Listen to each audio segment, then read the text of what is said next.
Hello and welcome back to the Completely Mental Podcast. I'm your host, Ben, and today I want to dig a little bit further into Stoicism. Now, I introduced this in my last episode quite at length. For that, I'm sorry. I know I said in my introductory video that I was going to keep things a little bit shorter, and I got on a tangent like I'm starting to do now, but I recognize that. There's the difference. So today, I want to talk about my first application for Stoicism when it comes to being a father, right? My aim for this channel has always been to talk to fathers, talk to men, and get to open up like a dialogue between us, if you will. Granted, I know right now it's a monologue. It's just me. In the future, hopefully this grows, and then I can get some cool guests on, just some people to talk to at the very least, even just like my local therapist. I don't know. But for right now, it's just me. So what I want to talk about today is the dichotomy of control. And I know I mentioned it last time, but I'll refresh your memory just in case you didn't watch a full half-hour video of me talking about it.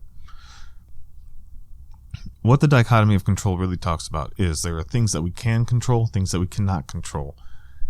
And Stoicism helps us kind of put our energy into the basket of these are the things that we can control, so that's what I'm going to put my efforts into. It doesn't mean that I'm necessarily going to ignore the other things, but those are the things that I'm going to have an easier time saying no to. What Stoicism really says about that dichotomy of control is there's things that we can control and things that we can't. I know I just said that. Bear with me. The list of things that we can control, is very short. It's essentially our reactions and our opinions and our thoughts, and everything else we have no control over. Go ahead, think about it. You could be the healthiest person in the world January of 2020. Right? Could you have expected that a couple months later you'd be hacking up a lung in bed with COVID? No. You didn't have any power over that. You had some influence over how bad you got it by chance, because we can influence our health in ways such as diet, exercise, taking vitamins or whatever, just being on a good maintenance routine.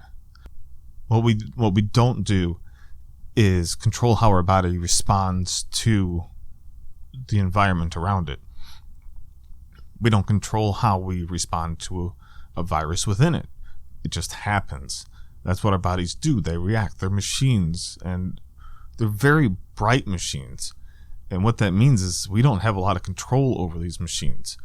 We can make ourselves breathe if we want to, but that's going to happen anyways. We can teach ourselves to hold our breath, but again, that's something that we are consciously doing. We are forcing that action, and it's a reaction to our stimuli saying, okay, I need to hold my breath.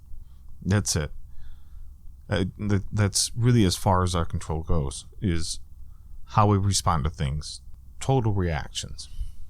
Everything else we can influence, but it's not something that we control. How does that apply to fatherhood? Well, when you and your partner create another human being, you will find very quickly you have no control over that thing. I got 3 of them. I understand.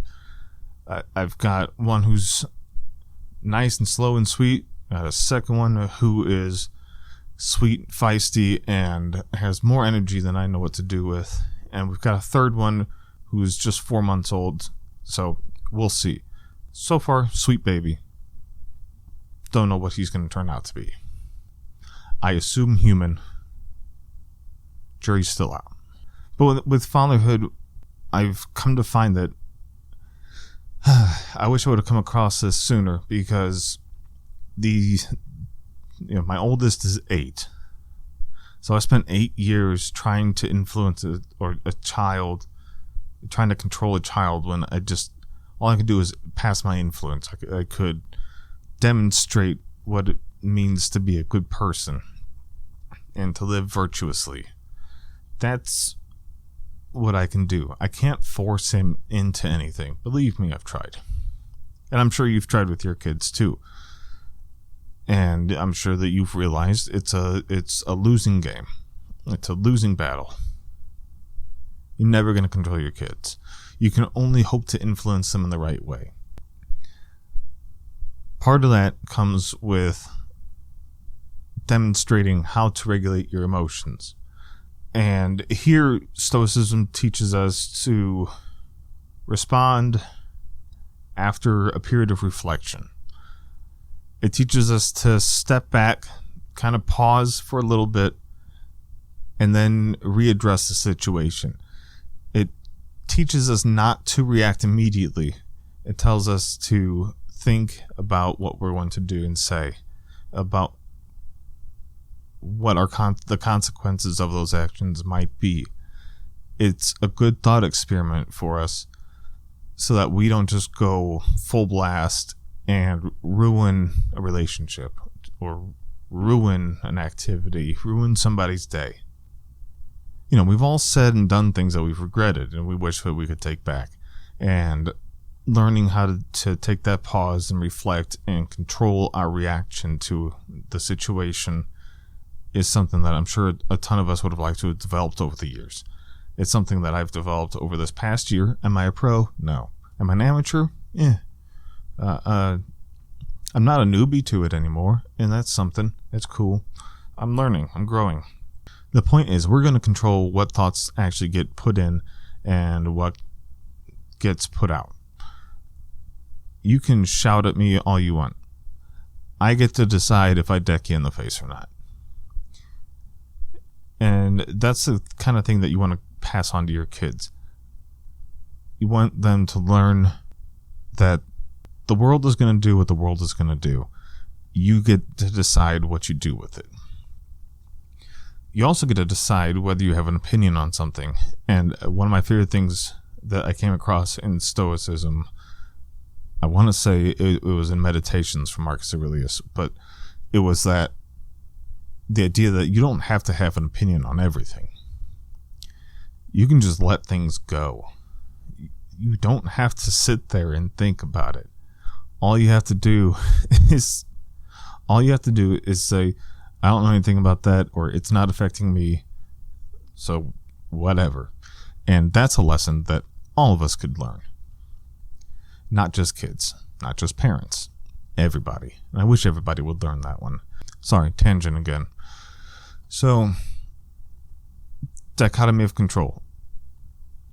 Just to sum up so I can keep this relatively short, you control how you react and respond to things, and that's about it. You get to show your kids how you control how you respond to things and how you react to things and what you do with those actions. You get to be that role model. And I'm sure that if you have kids, like I'm sure the people watching this video do, you want to be that role model for your kids. And this is a great first step, right? Teach them how to control what they do and how they do it. I think you'll find that life becomes a little bit easier for you in your house, also for you in public. It'll make them better friends, better students, better, humans. So that's just my 2 thoughts on fatherhood and the dichotomy of control from Stoicism. I'm not sure what I'm going to dive into next. It will still probably be within Stoicism, but it might be a different lesson. Until then, thank you for watching, and I'll see you next time.